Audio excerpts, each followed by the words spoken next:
Good morning. Wow, the stadium is packed, huh? What a view. Okay, so you're probably thinking that I might be someone who is very special and very interesting to be the headliner of today's show. Today I'm not going to brag about myself too much. Instead, I'm going to talk about something is rather ordinary. First, let me take you guys out of space a bit. So, at the edge of our solar system, there's this tiny icy world with a length across at its widest point only 18.5% as large as the Earth. And we call this buddy Pluto. Well, it's beautiful, isn't it? Fun fact, when your parents were kids, Pluto was actually considered a planet. But 17 years ago, a group of scientists known as the International Astronomical Union decided to make the definition of planet more specific. Firstly, it has to orbit the sun. Secondly, it has to be massive enough to self-gravitate into a spherical shape. So far so good, Pluto meets the first two criteria. Unfortunately, it lost out on the third because it had not cleared the neighborhood around its orbit. And because of that, our little friend was no longer a so-called planet. Now, you are probably thinking, why on earth is this girl standing here rambling about all these interstellar facts and trying to sound smart? I'm supposed to talk about, what, infinite limits, right? Well, but hear me out. I love astronomy, but clearly I am not an astronomer. I am just a young, passionate teenage girl wanting to tell all the people out there who are struggling to find a way to stand out the fact that being Pluto is actually a cool thing. You're even more confused, I know. I can see it on the face of the gentleman sitting over there. Well, but let me tell you guys this story first. If I explain it right away, then what's the fun of it, right? I remember in this one lecture, my teacher asked me a question, which I believe that every one of you here have probably been asked at least once in your lifetime.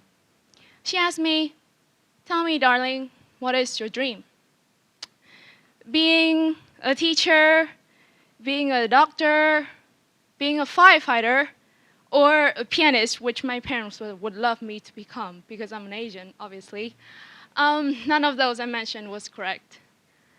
As a kid whose hobbies were only watching art attacks and playing Legos, I responded to her, "I don't know, teacher, I don't have a dream."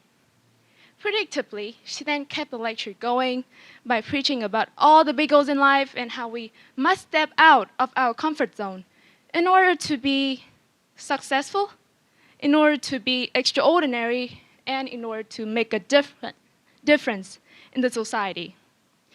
Ever since we were young, we have been taught to form this mindset. On that very same day, I was scrolling through TikTok, and there was a video that really caught my interest. It was a cutscene in this famous documentary named "Won't You Be My Neighbor?" I watched the whole thing, and yes, it was definitely not what my mom was going for watching at all. The documentary looks back on the legacy of Fred Rogers.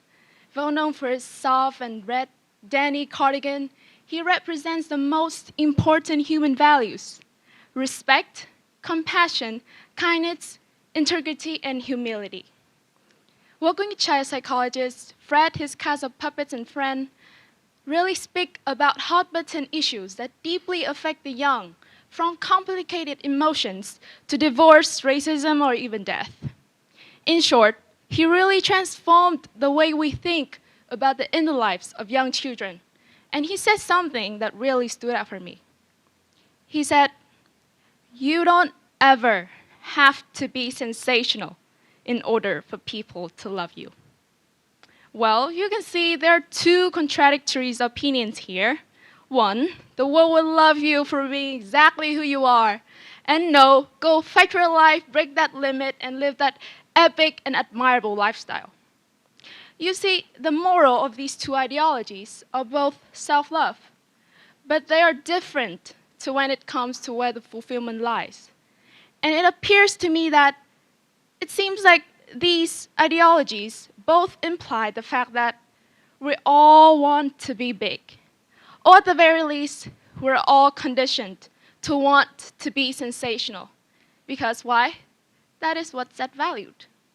Well, I'm not gonna lie, I want to become something big and recognizable. I love standing in front of big crowds and show people how I perceive the world and make people reflect. I love being labeled as a young speaker and a prodigy because that makes me appear so, sensational compared to all the peers. But I constantly wonder and ponder, where does that strong desire of approval and attention comes from? This is what I love to think about and probably think about far too much, especially in midnight before bed. Well, my initial thoughts, as much as I don't want to admit it, is because of the impact of social media. It's tricking me into thinking that I'm craving that kind of flashy personal image.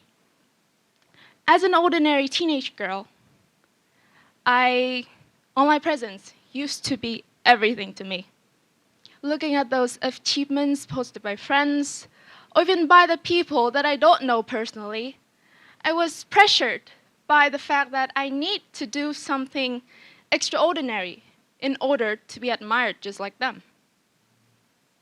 But once I discovered that it seems like my own motivation of breaking out of my own limit comes from the conditioning that that is what I should want, then I didn't want to break that limit anymore.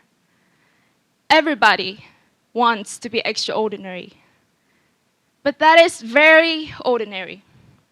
Don't you think that the mindset of having to do something grand and becoming grand is already a limiting belief itself? You think that you're not living up to the social media standard of what it means to be outstanding. Then you start feeling guilty and feel like you're not good enough. And as days pass, the need of trying to stand out slowly becomes a burden on your shoulder, which unconsciously makes you lose interest in what you're doing, or even worse, makes you lose yourself.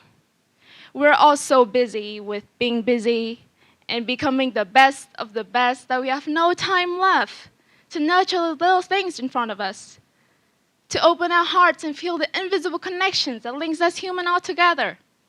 And these contributing factors are the prime reason why millions of people in the world are living life half-heartedly and imbalanced. It is dangerous, it is detrimental, and it is not sustainable. In all the competitions that I have participated in, and in all the projects that I have led, I gotta admit that I did feel stressed sometimes, yes. I was so stressed that me and my team was lucky enough to surpass 1,000 participants and got into the final round of this competition. And I was so stressed that the main event that my team spent the whole year planning on seemed to not going very well. But after all, I love those challenges. Because why? I find the joy in it. Because it makes me grow. And it helps me to conquer my own ultimate goal, which is to become a sustainable entrepreneur. Yes, the world is in a hurry. And there are a trillion things that you need to do. But none of them are more important than capturing the fascinations lie in the most mundane human experience. Because that makes you the real you. Well, for me, no filter. I love it when this special person sends me short videos of his guitar cover that make me sobbing like a baby. I love singing. Okay, gotta admit, more like, I love singing, okay, more like screaming. At 1 a.m., instead of solving those physics equations that Mrs. Vaughn insists me to do. I love spending time on the dinner table with my family every evening because even though they have a lot of work to finish, why? Because those memories and those experiences give me the feeling of fulfilling and belonging. You see, at the end of the day, the purpose of life is to nurture the little things in front of us. But we end up with this twisted construct that we need to work hard, make a lot of money, and achieve higher in life. People always tell us to find our own purpose of life, but really, isn't that way of thinking it was make us lose our own spark? So, planet or draft, don't leave Pluto out. There's nothing wrong with being an ice ball. As Mike Brown, the famous astronomer, stated when asked about Pluto's status, he affectionately called it an ice ball. 8 of planets have nice little orbits that are nearly circular and all in a tiny little plane. And then what do we have? Pluto, the oddball, marching to the beats of its own orbital drum and doing whatever it wants. Astronomers aren't really sure how long Pluto will stay in its present orbit because there are too many complexities to capture a picture of it in the past 5 million years or so. There's a decent chance that our distant descendants might wake up one day just to find out that Pluto is striking out there for a journey among the stars, or maybe crashing headlong into the sun. We don't know. Like I said, Pluto does whatever it wants. Everything in life is easier when you don't concern yourself with what other people are doing. If you can say that you matter when nobody else seems to care, then that is the exact moment when you have broken your own limit and broken that limiting belief that you have to go beyond your limit. Will you just take along with me 10 seconds to reflect on our inner thoughts, reevaluate our values that enable us to grow a stronger sense of identity? 10 seconds, counting down.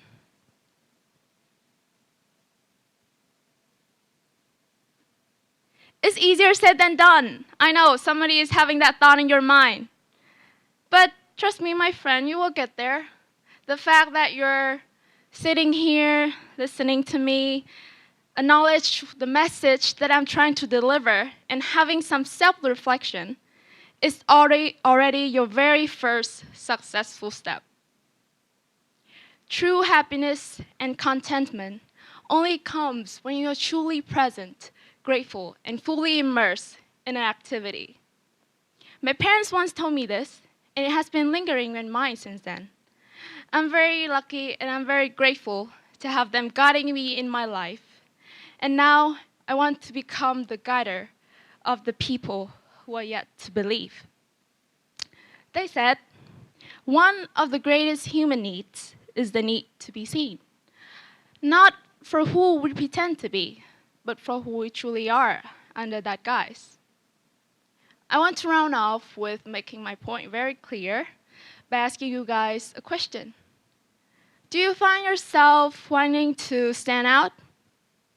If yes, then in concert with or in contrast with, depending on your perception, is that where you find your fulfillment? I hope you all have a fulfilling day. I'm Ngoc Linh, and thank you very much.